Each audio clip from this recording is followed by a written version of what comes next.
والصلاة والسلام على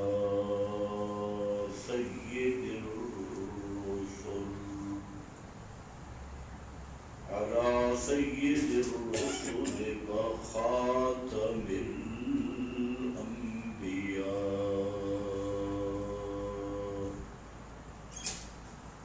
أما بعد فأعوذ بالله من الشيطان الرجيم.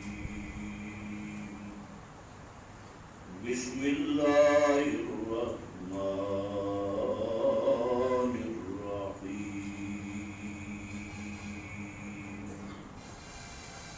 واتل عليهم نبأ الذي آتيناه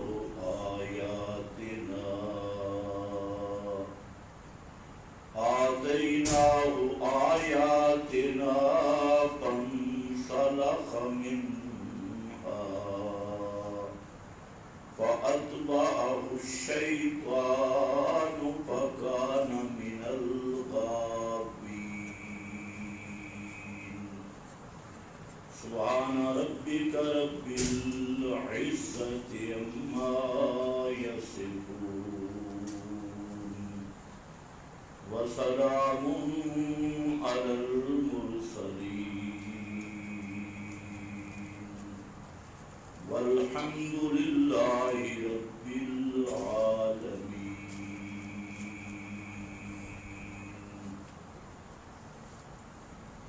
قابل قدر بزرگوں اور بھائیوں، گزشتہ بیانات میں اہل کتاب یہود اور نصارہ کے متعلق قتال اور جہاد کی وجوہات کا ذکر تھا، جن میں سب سے اہم بات اللہ تعالی کی توحید کا انکار، یہ وجہ تھی جہاد کی، اور دین الہی کو دین نہ سمجھنا، اللہ تعالی کے حرام کردہ چیزوں کو حرام نہ سمجھنا، حلال کردہ چیزوں کو حلال نہ سمجھنا، یہ وجہ بیان کی۔ آج کی گفتگو میں یہ سورۃ الاعراف کی ایک آیت کی تفسیر کروں گا، جس میں یہود و نصارہ کہ علماء کی ایک مثال بیان کی گئی کہ ان کا مولوی طبقہ، اہل علم طبقہ، وہ کس حد تک پستی میں گر چکا تھا، اور علماء طبقہ، اہل علم طبقہ کی اس پستی اور گراوٹ کا نتیجہ یہ ہوا کہ ان کی پوری قوم وہ دنیا پرستی کا شکار ہوئی، دنیا کی محبت میں گرفتار ہوئی، اور دین سے بے پرواہ ہو گئے، لاپرواہ ہو گئے۔ اور اگر غور کیا جائے تو یہ بیماری آج کے دور میں اسی نہج پہ چل رہی ہے جس طرح یہود و نصارہ میں تھی۔ اس امت کے بگڑے ہوئے مولوی، بگڑے ہوئے پیر اور دیندار طبقہ وہ خالص یہودیوں کی طرف پہ چل رہا ہے، نصرانیوں کی طرف پہ چلا گیا، جس کا نتیجہ یہ نکلا کہ امت کے افراد وہ جادہ صراط مستقیم اور جادہ حق سے پھسل گئے اور جو راہ لینی تھی اس راہ کے بالکل الٹ چلنے لگے۔ اب ذرا پہلے مثال سنو، وَاتْلُ عَلَيْهِمْ نَبَأَ الَّذِي آتَيْنَاهُ آیَاتِنَا، پڑھ ان پر نبأ خبر الذی آتیناہ آیاتنا، اس شخص کی کہ جس کو ہم نے اپنی آیات کا علم دیا تھا، اپنی آیات سمجھنے کا علم دیا۔ فَانْسَلَخَ مِنْهَا، وہ شخص ان آیات سے ایسے نکل گیا جس طرح بکری کی کھال اتار لی جاتی ہے یا سانپ کھال، اس نے آیات چھوڑی، نتیجہ یہ نکلا کہ وہ شیطان کا کھلونا بن گیا۔ فَأَتْبَعَهُ الشَّيْطَانُ فَكَانَ مِنَ الْغَاوِينَ، پس ہو گیا گمراہوں سے۔ یہ شخص کون ہے؟ عام تفسیریں آپ دیکھیں گے اس میں اس کا نام لکھا ہے بلم باورا، لیکن یاد رکھو یہ بلم باورا کہیں بھی ثابت نہیں، نہ قرآن نے اس کا نام ذکر کیا شخص معین، اور نہ کسی صحیح حدیث میں اس کا نام آیا بلم باورا۔ یہ بلم باورا بھی یہودی روایات میں ہے، اسرائیلی روایات میں ہے، اس لیے تفسیر صاحب تفسیر منار کے بزرگ مفسر انہوں نے بہت اچھی بات لکھی، فرماتے ہیں کہ یہ کوئی خاص شخص مراد نہیں، فرد معین مراد نہیں، بلکہ یہ ایک کردار کا تذکرہ ہے، ایک کریکٹر اور کردار کی داستان ہے جو اکثر افراد اہل کتاب میں تھی، اور اس امت کے آخر کے علماء میں وہی چیزیں آ گئی، وہی بیماریاں اور وہی خرافات آئی۔ تو یہ پہلی بات ذہن میں رکھ لیں، جو اردو تفاسیر دیکھتے ہیں یا بعض عربی، تو یہ بات ضروری نہیں کہ جو تفسیر میں لکھی ہوئی ہو وہ صحیح ہو۔ تفسیروں میں اسرائیلی روایات ہوتی ہیں، اسرائیلی روایات کا مطلب یہودیوں کی بیان کردہ، عیسائیوں کی بیان کردہ، وہ جو چیزیں بیان کرتے ہیں، قصے، کہانیاں، حکایتیں، گپ شپ، تو ہمارے مفسرین ان کی نقل کو بطور نقل کے تفسیر میں درج کر دیتے ہیں۔ پھر جو محققین مفسرین ہوتے ہیں وہ اس پر تبصرہ بھی کرتے ہیں کہ یہ بات صحیح ہے یا نہیں، اور عام تفسیروں میں یہ تبصرہ نہیں ہوتا، اس لیے جو شخص اپنی طرف سے گھر بیٹھے مولوی بنے اور گھر بیٹھ کر صرف تفسیروں کا مطالعہ کرے تو اکثر طور پہ وہ گمراہ ہوتا ہے۔ اس گمراہی کی وجہ یہ نہیں کہ قرآن گمراہ کرتا ہے، اگر قرآن کا ترجمہ دیکھو تو ہدایت ملے گی، لیکن جب حاشیوں کی بات میں جاؤ گے، تفاسیر کے اندر جاؤ گے، تو وہاں تحقیق ضروری ہے کہ مفسر نے یہ بات کہاں سے لی ہے، اس کا ماخذ ہے کیا اور اس کی سند کیا ہے، تو وہاں یہ بات ضروری ہوتی ہے۔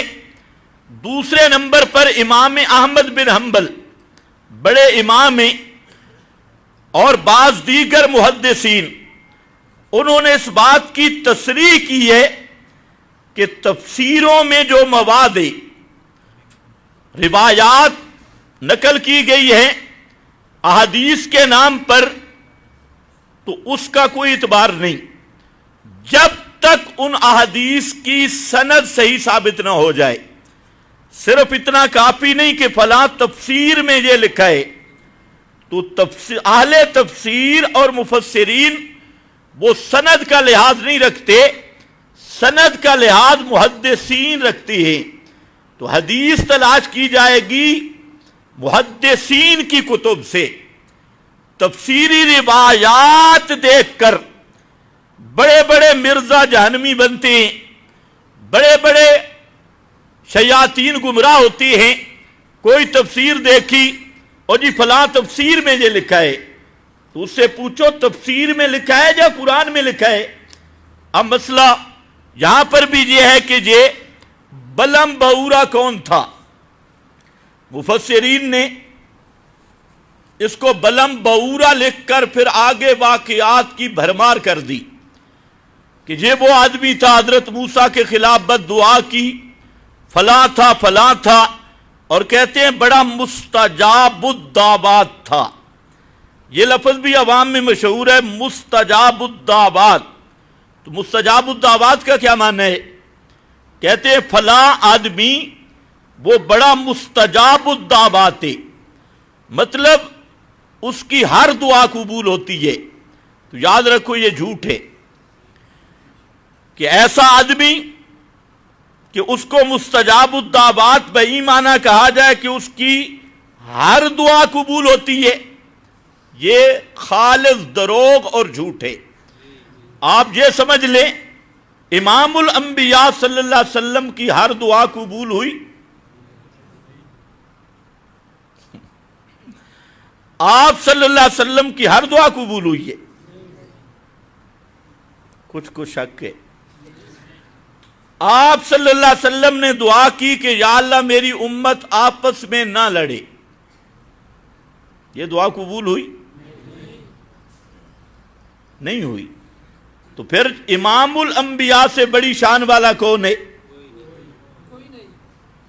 لوگوں میں مشہور فلاں مستجابات، وہ ایک پیر ہے ذوالفقار نقشبندی، وہ پورا جھوٹوں کا ڈبہ ہے، ساری دنیا کے جھوٹ اس کی زبان پہ آتے، ایسے ایسے موٹے موٹے جھوٹ بولتا ہے، الامان والحفیظ۔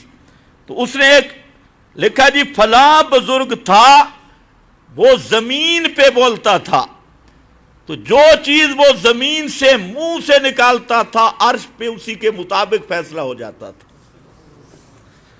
یہ دیوبندیوں کا پیر ہے، اپنے آپ کو دیوبندی کہتا ہے، اور یہ وہ بدبخت پیر ہے کہ جو ابتدائی زمانے میں اشاعت التوحید کے مدرسہ میں بھی پڑھا لیکن پھر بھی گمراہ ہو گیا، اشاعت التوحید کے مدرسے میں رہ کر بھی شیطان بن گیا، فانسلخ منہا، تو وہ ان آیات سے اسی طرح نکل گیا جیسے یہاں یہ مثال ہے۔ تو اب اس نے کہا فلاں بزرگ تھا جو بات منہ سے نکالتا عرش پہ اسی کے مطابق فیصلہ ہو جاتا۔ لوگ کہتے ہیں سبحان اللہ، حالانکہ کہنا چاہیے سبحانکا ھذا بہتان عظیم۔ اس کا کیا مطلب؟ اللہ بزرگ کی زبان کی انتظار کرتا تھا، یہ بزرگ زمین پہ کیا بولے گا تو میں اس طرح تقدیر بدل دوں گا۔ تو رضا خانیوں سے بھی 10 گز اوپر چلا گیا بے ایمانہ، اور اپنے آپ کو نقش بندی، میرا خیال ہے نقش بندی بھی اس لحاظ سے ہے کہ اس کے دل پہ اللہ کی لعنت کی مہر نقش ہو گئی ہے، اور نقش منقش ہو کے بند ہو گئی، اس لحاظ سے وہ نقش بندی۔ اور اس کی کتاب ہے خطبات فقیر، الامان والحفیظ، خطبات فقیر، کوئی 35-36 جز ہیں، اور کوئی جز جھوٹ سے خالی نہیں، کوئی جز بکثرت کے ساتھ۔ اب یہ لوگوں کی اصلاح کر رہا ہے، جس کی زبان سٹیج پہ بیٹھ کے جھوٹ بولتی ہے، منبر رسول پہ بیٹھ کے جو خالص جھوٹ بولتا ہے بے ایمان، وہ لوگوں کا مصلح ہے، مرشد ہے، اس کی لوگ بیعت کر رہے ہیں جی ہماری اصلاح ہوگی، اور ہے ایسا بدعتی کہ اس کا عقیدہ ہی گندا ہے، اس کا کردار، عقیدہ، زبان جو خود گندگی میں غوطے کھا رہا ہے، وہ لوگوں کا مرشد اعظم ہے۔ تو یہ دور بھی دیکھنا تھا۔ بہرحال بلم بعورا پہلی بات ذہن میں رکھ لو کہ یہ نام نہ قرآن میں ہے نہ حدیث میں ہے، اور ان آیات کا تعلق کسی ایک شخص کے ساتھ نہیں، یہ خود قرآن آگے بیان کرے گا۔ یہ کردار ہے علماء سو کا، علماء یہود کا، علماء اہل بدعت کا، ایک پورا کردار قرآن نے ذکر کیا، اور ان کے اوصاف، عادات، بیماریاں قرآن نے ذکر کی۔ اسی لیے اس آیت سے پہلے اللہ رب العزت نے پوری وضاحت کے ساتھ پیغمبر کریم کی بعثت عامہ کا ذکر کیا۔ قُلْ يَا أَيُّهَا النَّاسِ إِنِّي رَسُولُ اللَّهِ إِلَيْكُمْ جَمِيعًا، کہ میرے پیغمبر اعلان کر دو کہ قیامت تک آنے والے لوگوں، میں تم سب کی طرف اللہ کا رسول ہوں۔ رسول اللہ علیکم جمیعا، سب کی طرف اللہ کا رسول۔ اور تعارف اللہ کا کیا ہے؟ الذی لہ ملک السماوات والارض لا الہ الا ہو، میں اس اللہ کا پیغام لے کے آیا ہوں، اور وہ پیغام یہ ہے کہ آسمان و زمین میں اختیار صرف اللہ کا چلتا ہے، کسی زندہ یا مردہ کا آسمان و زمین کے ایک ذرہ پر بھی ما فوق الاسباب اختیار نہیں۔ لا الہ الا ہو، میں اس اللہ کا یہ پیغام لے کے آیا ہوں کہ اس کے سوا کوئی دوسرا پکارے سننے والا نہیں۔ لا الہ الا ہو، اس کے سوا کوئی الہ نہیں۔ ہوا یحیی و یمیت، دلیل یہ ہے کہ وہ اللہ ہی ہے یحیی، جو جان ڈالتا ہے اور جان نکالتا ہے، زندگی بخشنے والا، موت دینے والا اللہ، تو پکارے سننے والا بھی صرف اللہ۔ اس مسئلہ کو بیان کیا۔ پھر اس کے بعد ان مولویوں کا تذکرہ کیا، ان مفتیان سو کا تذکرہ کیا جنہوں نے یہودیوں کو تعویلیں بنا کے دی تھی۔ اللہ نے ہفتے کے دن مچھلیوں کے شکار پر پابندی لگائی، اور ہفتے کا دن ان لوگوں کے لیے محترم بنایا جیسے جمعے کا دن اس امت کے لیے قابل احترام ہے۔ یہودیوں کے لیے ہفتے کا دن تھا اور جمعے کا دن اس امت کے لیے، لیکن اس امت کو اتنی بات کر دی کہ اذان اول سے لے کر سلام تک کاروبار کرنا ناجائز ہے، فقہا لکھتے ہیں حرام ہے۔ اور سب سے بہتر تو یہ ہے کہ جمعے کا دن جس طرح آپ دور دراز سے تشریف لاتے ہیں تو اس دن کو خاص کر لو عبادت کے لیے، اور عبادت یہی ہے جب صبح آپ نیت کریں گے، رات کو نیت کریں گے میں نے صبح جمعہ پڑھنے جانا ہے، اس کے لیے اہتمام کریں گے تو وہاں سے آپ کا ثواب شروع ہو جائے گا۔ اور پھر وقت پہ تشریف جب لائیں گے، حدیث پاک میں آتا ہے جب پہلا شخص دروازے کے اندر داخل ہوتا ہے فرشتے اس کا ثواب لکھتے ہیں اونٹ کی قربانی جتنا، پھر دوسرا شخص اس کا اس سے کم، پھر تیسرا، پھر چوتھا، حتیٰ کہ جب امام منبر پہ بیٹھتا ہے، خطیب منبر پہ بیٹھتا ہے تو فرشتے اپنے دفتر بند کر لیتی ہے، اور بعد میں آنے والوں کا کوئی نام نہیں لکھتے، رجسٹر بند ہو جاتا ہے۔ تو اس جمعے کا اللہ رب العزت نے اس امت کو فضائل عطا کیے، اور پھر اسی جمعہ میں ایک ایسی گھڑی ہے، ایک ایسا وقت ہے کہ پیغمبر کریم صلی اللہ علیہ وسلم نے فرمایا کہ جو آدمی بھی اس میں جو جائز دعا کرتا ہے اکثر اللہ رب العزت اس کی دعا کو قبول کر لیتی ہے۔ وہ خاص رحمت کی گھڑی ہے، جس طرح شب قدر سال میں ایک مرتبہ ہے، وہ بھی ایک خاص رحمت کی شب ہے، اسی طرح ہر جمعہ میں ایک ایسا وقت ہے، اور وہ وقت بعض علماء نے لکھا یہی ہے، اذان اول سے لے کر سلام کے اختتام تک یہی وقت ہے، بعض نے کہا عصر کا وقت ہے۔ بہرحال یہ جو دن ہے اس امت کی خصائص میں سے ہے، اور اس دن کو لاہ و لعب، کھیل تماشا، بے حیائی، فحاشی میں لوگ گزار رہے ہیں، حالانکہ یہ دن مسلمانوں کی عبادت کا دن ہے، اور خاص اللہ تعالیٰ کے انعامات اور نوازشات کا دن ہے، رحمت کا دن ہے۔ یہودیوں کو ہفتے کا دن ملا، ان پر پابندی تھی، وہ دریا کے کنارے قوم رہنے والی تھی، اور ان پر یہ پابندی تھی کہ ہفتے کے دن کاروبار نہیں کر سکتے۔ ان کا کاروبار تھا مچھلی کا شکار کرنا۔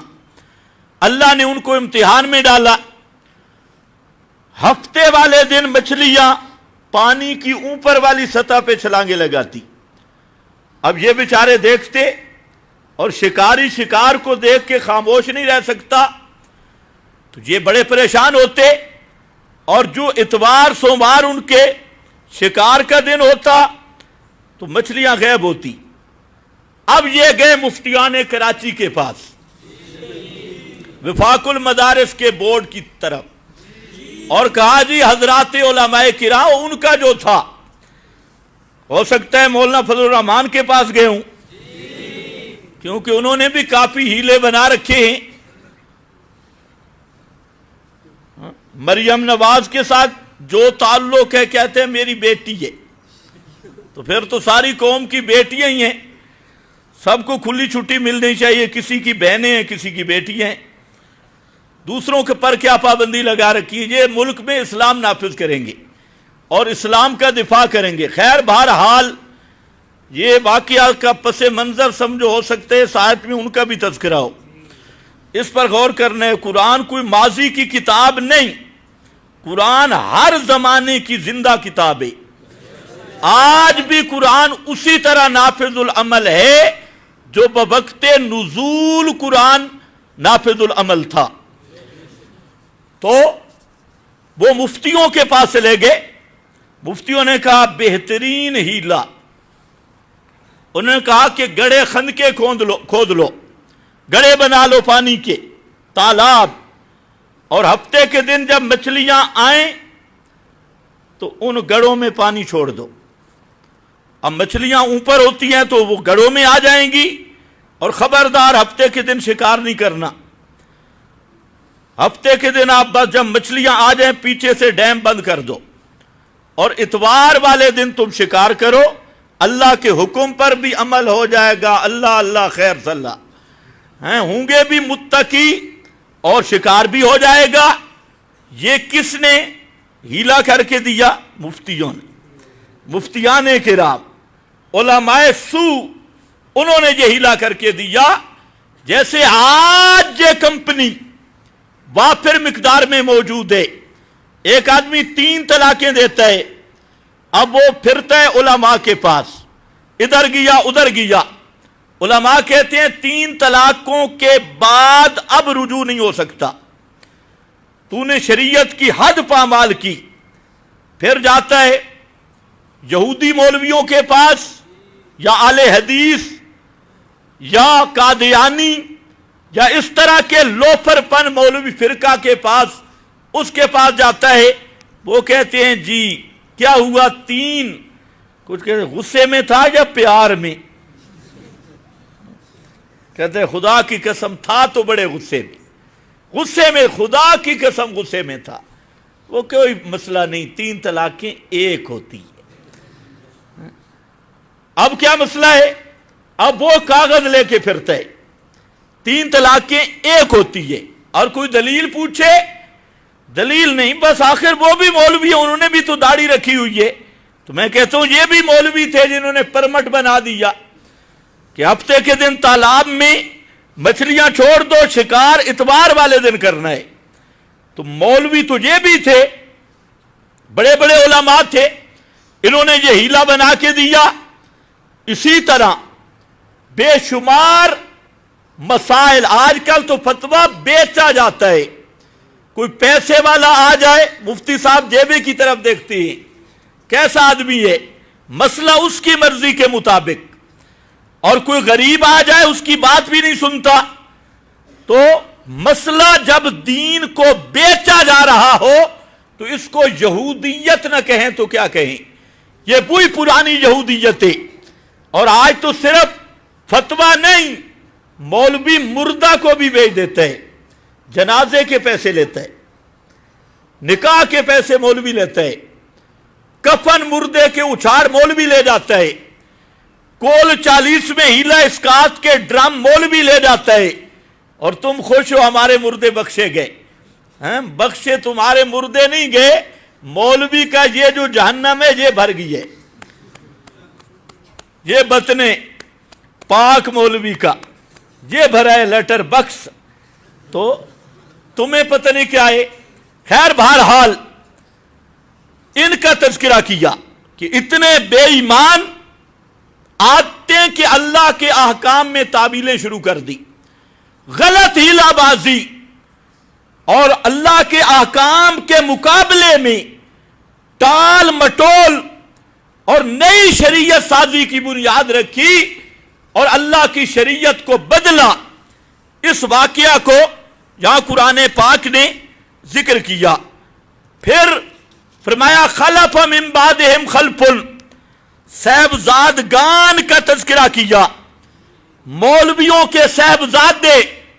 میرا ابا مولوی تھا، دادا مولوی تھا، نانا مولوی تھا، خدا کی قسم آج بھی دین کو اسی چیز نے برباد کیا کہ میرا دادا جی مولوی تھا، میرا نانا جی مولوی تھا، میرا ابا جی مولوی تھا، اور ان سب نے دین کو دادا نانا ابا چچا ان مولویوں کے جاگیر سمجھ لیا ہے کہ مولویوں کے گھر پیدا ہو گیا۔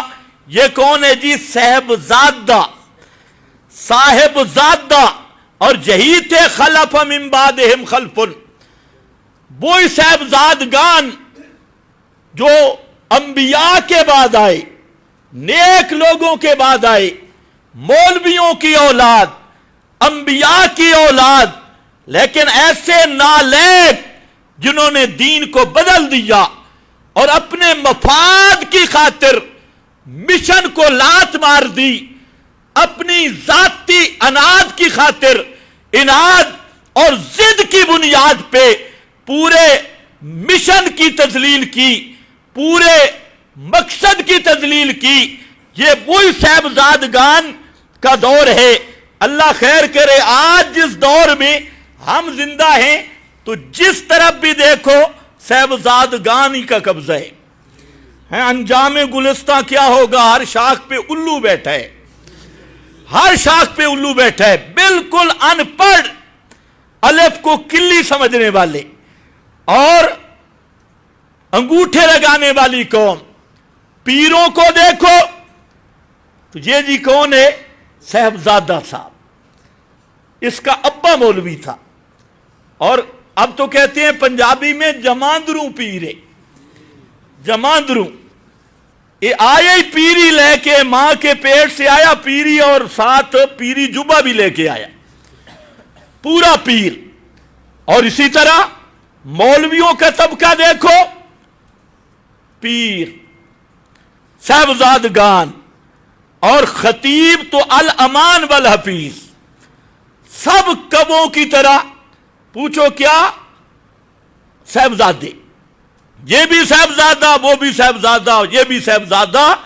تو دوسرے نمبر پر اس کو سیاق میں ذکر کیا کہ ہمیشہ دین کو برباد صاحبزادگان نے کیا ہے، ہر دور میں انہی صاحبزادوں سے دین برباد ہوا۔ اس کے بعد پھر اس عہد کا تذکرہ کیا جو یہود سے عہد لیا گیا تھا۔ فرمایا کہ فخلف من بعدہم خلف ورثوا الکتاب، جو کتاب کے وارث بنے تھے صاحبزادگان، یاخذون عرض ھذا الادنی، ان صاحبزادوں نے سب سے پہلے کیا کام کیا کہ دنیا کو سمیٹنا شروع کیا. ھذا الادنی، دنیا کی محبت، دنیا کو حاصل کرنا ان کا مطمع نظر بن گیا.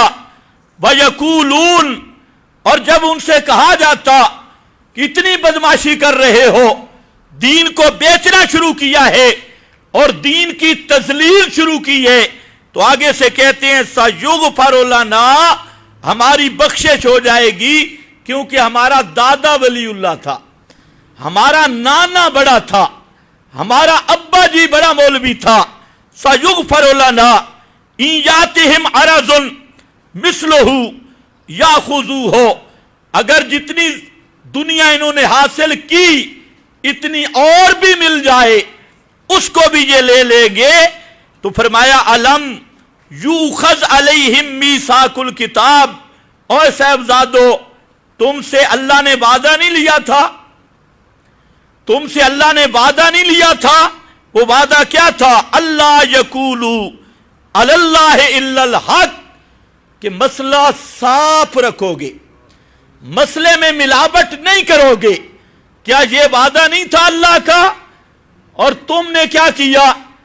دنیا کے پیچھے لگ گئے، دنیا کا مال، کوٹھی، گاڑی، بینک، چندے، ہدیے، اور تم نے سارا ہونے کو نام جو قبروں کی تجارت کر کے کیا نہ بیچو گے جو مل جائیں صنم پتھر کے. تو وہی قبروں کی تجارت شروع کر دی، کسی نے مردہ ہڈیوں کی تجارت شروع کر دی، باپ دادا کے نام پہ کمانا شروع کیا. وَدَرَسُوا مَا فِيهِ، اور تم نے پڑھا بھی ہے اس میں وَالدَّارُ الْآخِرَةُ خَيْرٌ لِلَّذِينَ يَتَّقُونَ. اللہ نے صاحبزادوں کو ترغیب دی، اے صاحبزادو جس چیز کے پیچھے تم پڑ گئے ہو دنیا، یہ دنیا کوئی چیز نہیں، اصل چیز آخرت ہے. اس لیے مسئلہ بیان کرو، مشن کو داغدار نہ کرو، مقصد کو داغدار نہ کرو. دنیا کیا چیز ہے؟ وَالدَّارُ الْآخِرَةُ خَيْرٌ لِلَّذِينَ يَتَّقُونَ أَفَلَا تَعْقِلُونَ. کیا اتنی موٹی بات بھی سمجھ نہیں آتی؟ اللہ نے آخرت کا گھر بنایا ہے یتقون، یہاں تقوی کا معنی ہے جس نے اپنے دل سے دنیا کا بت پاش پاش کر دیا اور دنیا کی محبت کو چھوڑ دیا، خالص آخرت کا بندہ بن گیا. تو فرمایا یہ وعدہ تم سے نہیں لیا تھا لَيُبَيِّنَنَّ، کہ اللہ کی کتاب کو واضح کر کے بیان کرو گے، اس میں کوئی تغیر تبدل نہیں کرو گے. فرمایا سنو آخرت کس کو ملے گی؟ وَالَّذِينَ يُمَسِّكُونَ بِالْكِتَابِ، وَالَّذِينَ يُمَسِّكُونَ بِالْكِتَابِ وَأَقَامُوا الصَّلَاةَ إِنَّا لَا نُضِيعُ أَجْرَ الْمُصْلِحِينَ. فرمایا سب سے پہلی بات کہ جو لوگ اللہ کی کتاب کو تھامتے ہیں، سینے سے لگاتے ہیں، مسئلہ مانتے بھی کتاب اللہ کا، بیان بھی کتاب اللہ کرتے ہیں اور قائم بھی کتاب اللہ کو کرتے ہیں. یمسکون بالکتاب واقاموا الصلاۃ، نمازیں بعد میں، حج روزے بعد میں، عمل بعد میں، سب سے پہلے اللہ کی کتاب کو سینے سے لگانا ہوگا.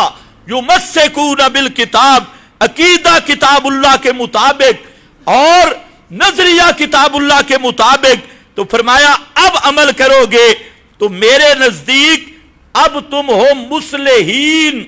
مصلحین اصلاح کرنے والے، اور جو مصلح ہو اللہ کی کتاب کو تھامنے والا، اس کا اجر ہم ضائع نہیں کرتے، اس کا اجر ضائع نہیں ہوتا.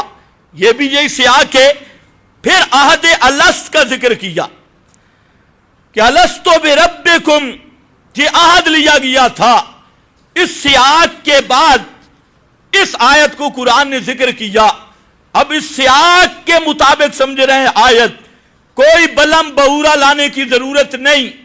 جس کی بھی یہ اوصاف ہوں گے وہ بلم بہورا بھی ہوگا اور اس امت کا یہودی بھی ہوگا. قرآن نے جو اوصاف ذکر کیے, فرمایا کہ ہم نے اس کو آیات کا علم دیا, جاہل نہیں تھے. مولوی کی مثال ہے کہ جس کو ہم اپنی آیات کا علم دے, قرآن مقدس کا علم دے, پیغمبر کے فرمودات کا علم دے, فَانْسَلَخَ مِنْهَا, اور وہ آیات کو چھوڑ کر اس طرح نکل جائے جیسے سانپ اپنی جھلی سے نکل جاتا ہے. فَانْسَلَخَ مِنْهَا, جب آیات چھوڑے گا تو نتیجہ کیا ہوگا؟ شیطان کا کھلونا بن جائے گا. آدمی محفوظ اس وقت تک رہتا ہے جب تک کتاب اللہ پہ مضبوط رہے, اور قرآن گیا نہیں تو شیطان کا کھلونا بنا نہیں. اللہ نے فرمایا من یعش عن ذکر الرحمن نقید لہ شیطانا, جو آدمی قرآن سے منہ پھیر گیا ہم اس پہ شیطان کو مسلط کر دیتی. فہو لہ قرین, شیطان رات دن اس کے ساتھ رہتا ہے, اس کی خلوت جلوت میں اس کے ساتھ رہتا ہے اور اسے گمراہ کرتا ہے, حتیٰ کہ کرتا ہر گندا کام ہے, ہر کفر, ہر شرک, ہر بدعت, ہر فسق, ہر فجور, وَيَحْسَبُونَ أَنَّهُمْ يُحْسِنُونَ, اور گمان یہ کرتا ہے کہ میں بہت اچھا کام کر رہا ہوں. یہ نتیجہ نکلتا ہے کب؟ جب آدمی قرآن کو نہیں بولے گے 3 بجے جمعہ پڑھیں گے انشاءاللہ. پہلے بھی تم لیٹ ہوتے اس لیے جمعہ لیٹ ہوتا ہے. ویسے جمعہ کا ٹائم 2 بجے, تو آپ ٹائم پہ آئیں گے تو 2 بجے ہوگا. قرآن چھوڑنے کا پہلا نتیجہ اتبعہ شیطان, اتبعہ, اس کے پیچھے پڑ گیا شیطان, شیطان کا کھلونا بنا. وَكَانَ, جب شیطان کے ہاتھ چڑھ گیا, کَانَ مِنَ الْغَابِينَ, اب ہو گیا گمراہوں سے. پہلے ہدایت یافتہ تھا, مثال کے طور پہ عالم تھا, مولوی تھا, اشاعت التوحید کا تھا, توحید و سنت کا تھا, بڑا پہنچی ہوا بزرگ تھا, لیکن جب قرآن سے دور ہوا شیطان اس پہ چڑھ گیا اور شیطان نے اس کو رگڑا دینا شروع کیا, اور جو ہی شیطان لگا اس کے پیچھے تو اس کی حالت کیا بن گئی؟ کان من الغابین, وہ گمراہ ہو گیا. بلو شئنا, اگر ہم چاہتے, لرفعناہ بہا, تو ان ایتوں کی وجہ سے ہم اس کو بلند مقام دے دیتے, کیونکہ ان اللہ یرفع بہذا الکتاب اقواما ویضع بہ آخرین, یہ وہ کتاب ہے جس کتاب اللہ کی بنیاد پہ اللہ کچھ قوموں کو اونچا کر دیتا ہے اور کچھ قوموں کو ذلیل کر دیتا ہے. صحابہ کو اونچا کر دیا, یرفع بہذا الکتاب, اصحاب محمد مصطفیٰ صلی اللہ علیہ وسلم کو اونچا کر دیا بہذا الکتاب, اس کتاب کے ذریعے. جو بکریوں کے چروائے تھے, اونٹ چرانے کا طریقہ نہیں آتا تھا, عرب کے صحراؤں میں ایک اپنا نام لکھنے سے نا آشنا تھے, عربی قسم اور عام ان پڑھ, اور جس کو قرآن نے امی کا لقب دیا, امی جین. جس طرح ماں کی پیٹ سے ان پڑھ آئے اس طرح کے ان پڑھ بادیہ نشین, لیکن جب اس قرآن کے چشمہ پہ آ گئے, اس آب حیات سے سیراب ہوئے, تو پوری دنیا ان سے علم و فنون حاصل کرنے کی تمنا کرنے لگی.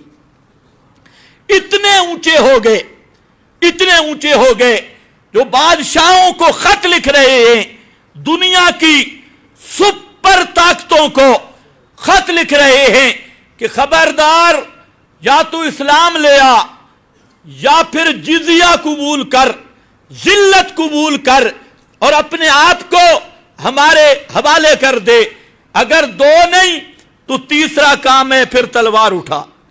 اور مقابلہ دنیا کی تربیت یافتہ افواج، تربیت یافتہ قوت والی فوجیں ان کھجور کی لاٹھیوں سے لڑنے والوں کے مقابلہ میں وہ مغلوب ہو گئی، اور یہ تھے اولئک حزب اللہ الا ان حزب اللہ هم الغالبون، جس آیت کی اصلی تفسیر بن گئے۔ اور یضع به آخرین، آج اس امت کو اس قرآن کی وجہ سے ذلت دیکھنی پڑ گئی ہے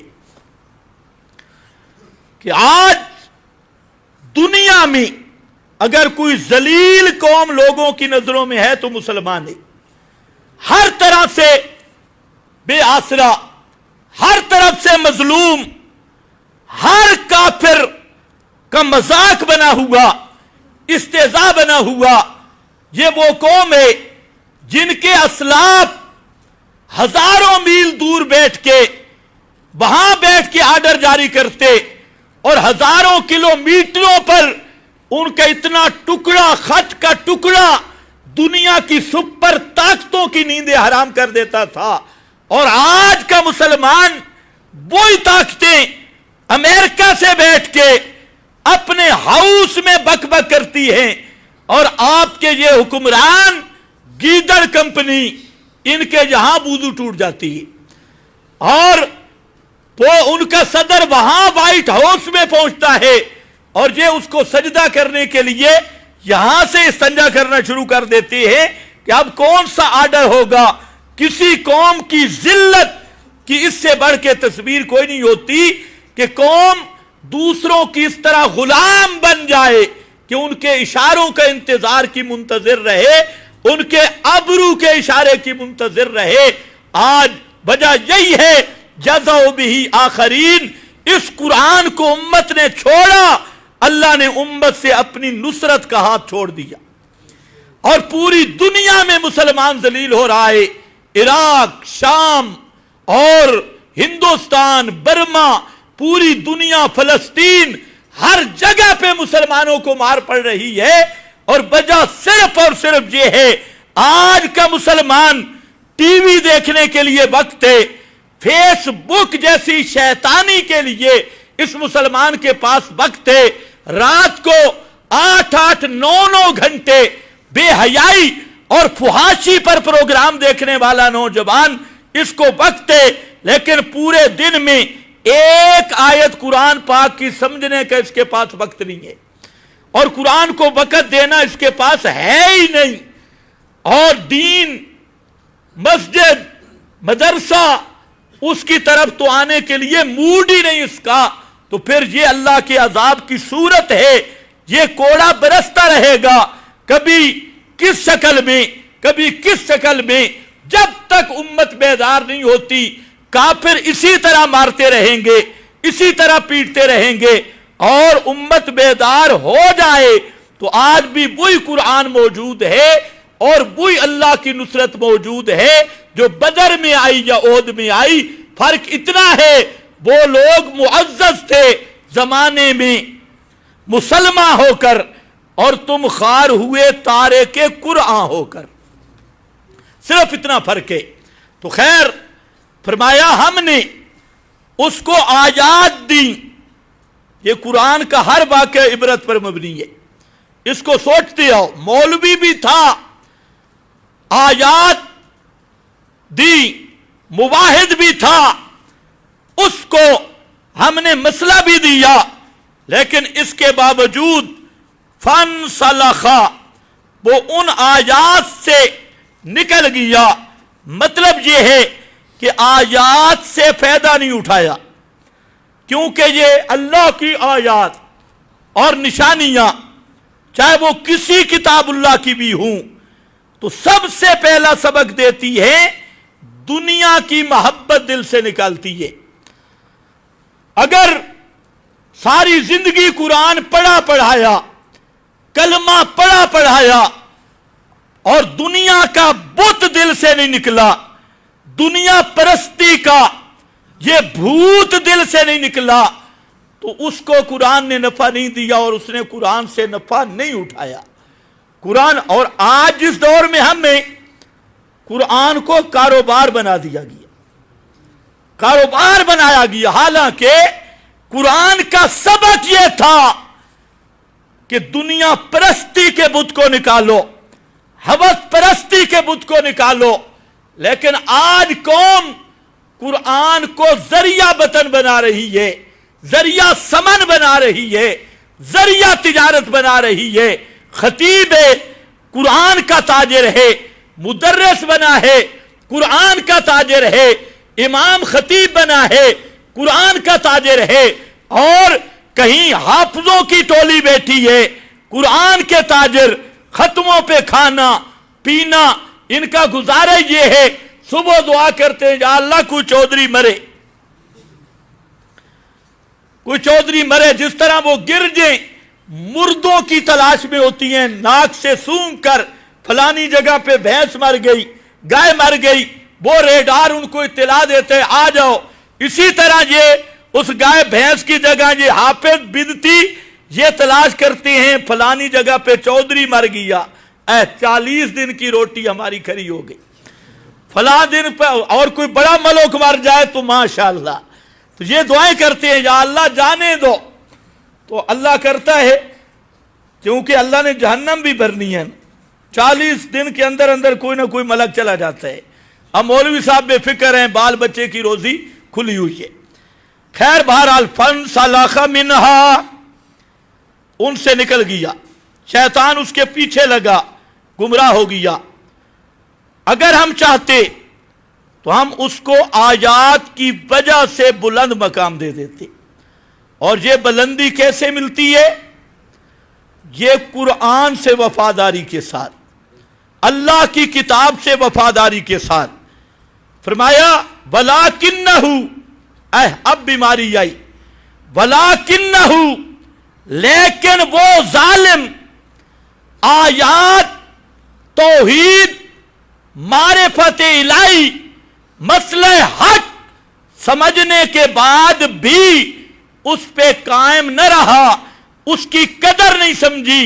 وَلَٰكِنَّهُ أَخْلَدَ إِلَى الْأَرْضِ، لیکن وہ زمین کی طرف گرا۔ زمین کی طرف گرنے کا مطلب دنیا کی محبت اس کے دل میں گھس گئی اور دنیا پرست بن گیا۔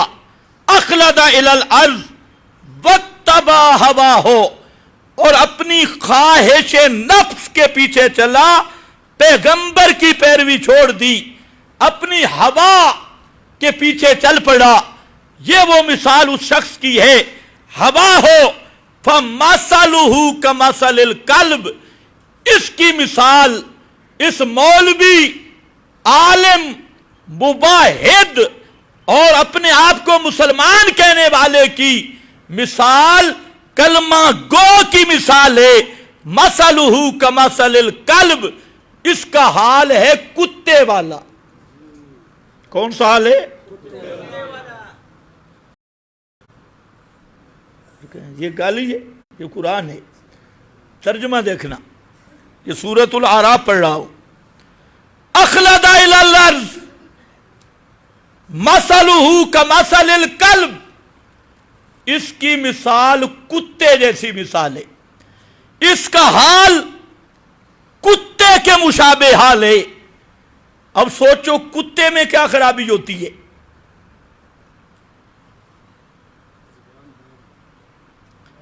کتے کی عادات سوچو، اس میں کیا گڑبڑ ہے؟ اللہ نے فرمایا جو کتے کی حالت ہے وہی حالت ہے بدعتی ملا کی، وہی حالت ہے مشرک ملا کی، وہی حالت ہے اس ملا کی جو کتاب و سنت، عقیدہ توحید کا باغی بن جاتا ہے، پیغمبر کی سنت کا باغی بن جاتا ہے، پیغمبر کے مشن کا باغی بن جاتا ہے، پیغمبر کے دین کا باغی بن جاتا ہے، چاہے اپنا نام جو بھی رکھے،